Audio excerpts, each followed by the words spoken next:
अस्सलामुअलैकुम students ninth physics का chapter number 2 kinematics.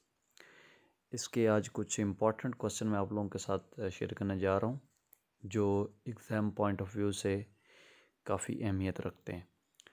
तो पहले मैं आपको बताऊँगा कि इसमें से कौन कौन से लॉन्ग क्वेश्चन बन सकते हैं और फिर उनमें से इम्पोर्टेंट कौन कौन से हैं और फिर शॉर्ट्स की तैयारी आपने कैसे करनी है, एमसीक्यूज़ की तैयारी आपने कैसे करनी है। ठीक है जी। और फिर कुछ इंपॉर्टेंट न्यूमेरिकल भी आपको बताऊंगा। सो सबसे पहला लॉन्ग क्वेश्चन इसमें है जी टाइप्स ऑफ मोशन। तो इसमें ये एक लॉन्ग क्वेश्चन है। अच्छा, इसके अंदर से भी एक लॉन्ग क्वेश्चन बनता है, यानी वो कह देता है कि एक्सप्लेन ट्रांसलेटरी मोशन। तो उसमें फिर जो ट्रांसलेटरी मोशन है वो बजाते खुद एक लॉन्ग क्वेश्चन है। वैसे टाइप्स ऑफ मोशन पूछ ले तो फिर आपको ये सारा ट्रांसलेटरी मोशन मतलब भी लिखना है और आगे जो रोटेटरी मोशन है, वाइब्रेटरी मोशन, ये भी लिखना होता है।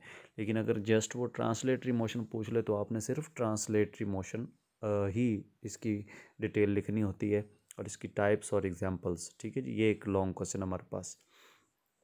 उसके बाद सेकंड हमारे पास जो लॉन्ग क्वेश्चन है वो है जी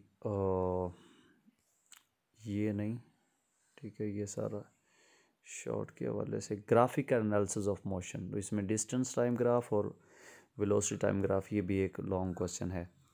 एंड उसके बाद है जी इक्वेशंस ऑफ मोशन। तो ये तीन इसमें इक्वेशंस ऑफ मोशन है। First equation, second equation, third equation. तो ये तीनों में से कोई भी एक जो है वो लॉन्ग के हवाले से आ सकती है। सो तीन मेन लॉन्ग क्वेश्चन इसमें हुए। इक्वेशंस ऑफ मोशन एक, यानी ये सबसे इम्पॉर्टेंट लॉन्ग क्वेश्चन है। सेकंड नंबर पे टाइप्स ऑफ मोशन, ठीक है, और ट्रांसलेटरी मोशन, ठीक है। और थर्ड नंबर पे जी हमारे पास ये ग्राफ वाला। अच्छा, इसमें एक चौथा क्वेश्चन है जो कि इम्पॉर्टेंट नहीं है लेकिन आ सकता है। वो आपसे पूछ सकता है कि differentiate between scalars and vectors. तो ये एक एक्स्ट्रा लॉन्ग क्वेश्चन जो है वो ये आ सकता है। बहरहाल ये इम्पॉर्टेंट नहीं है। इम्पॉर्टेंट इसमें से जस्ट दो लॉन्ग क्वेश्चन हैं, equations of motion and types of motion. अच्छा, अब अगर हम इसके न्यूमेरिकल्स की बात करें, अभी शॉर्ट भी बताता हूँ वो आपने कैसे तैयार करने।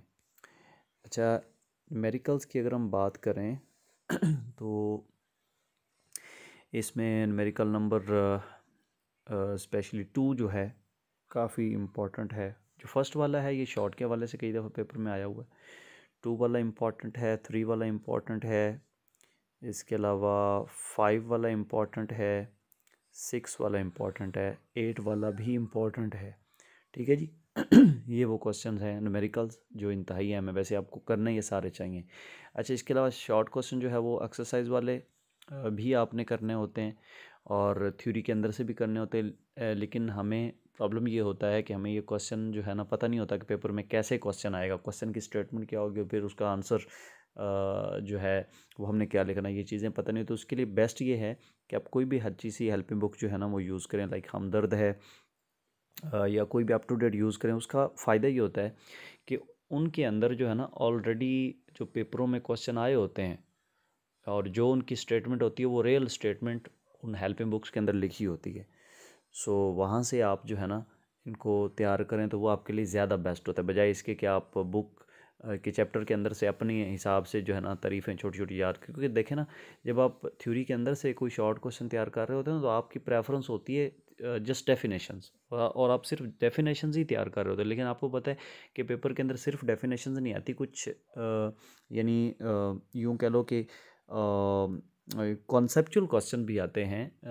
यानी उनकी स्टेटमेंट हम मतलब उस हिसाब से मतवक्के नहीं होती कि इस तरह की कोई स्टेटमेंट जो है ना वो बन सकती है। यानी हम कन्फ्यूजन का शिकार रहते हैं कि हम पेपर में किस तरह सवाल आएगा भाई, और हमने जो है ना इसका जवाब कैसे लिखना, ये चीज़ें। तो इसके लिए आपको हेल्पिंग बुक जो है ना वो मस्ट यूज़ करनी चाहिए और उसमें यकीनन एमसीक्यूज़ भी होते हैं, ठीक है, और वो आपके लिए काफ़ी ज़्यादा हेल्पफुल साबित हो सकती है। कोई भी अच्छी सी हेल्पिंग बुक जो कि आपको इजीली अवेलेबल हो, लेकिन याद रखें उसका लेटेस्ट वर्जन जो है वो आप परचेज़ करेंगे। लाइक ट्रस्ट जो है ये शॉर्ट और एमसीक्यूज़ के हवाले से बहुत बेस्ट है और एक्सटेंसिव क्वेश्चन के लिए भी आप कोई हेल्पिंग बुक यूज़ किया करें, क्योंकि लॉन्ग क्वेश्चन की प्रेजेंटेशन हेल्पिंग बुक के अंदर बड़ी कमाल लिखी होती है। सो बुक के ऊपर भी होती है, लेकिन बुक में हमें अपने पास से काफ़ी चीज़ें जो है ना वो लगानी होती है, लाइक हेडिंग्स बनानी होती हैं, हमने पॉइंट्स बनाने होते हैं। लेकिन हेल्पिंग बुक का सबसे बड़ा फ़ायदा ये होता है कि वहाँ ऑलरेडी पॉइंट्स वगैरह और पूरा स्ट्रक्चर जो है वो लॉन्ग क्वेश्चन का बना होता है। तो इसलिए वो होनी चाहिए आपके पास। होप्स सो कि ये वीडियो आपके लिए हेल्पफुल साबित हुई होगी। अल्लाह ताला आपको कामयाब करें, आपके मार्क्स बहुत अच्छे आएँ। उसके लिए तैयारी करें, इंशाल्लाह अल्लाह ताला बेहतर करेंगे। कोई कमेंट सेक्शन में अगर क्वेश्चन पूछना तो आप पूछ सकते हैं। Thank you.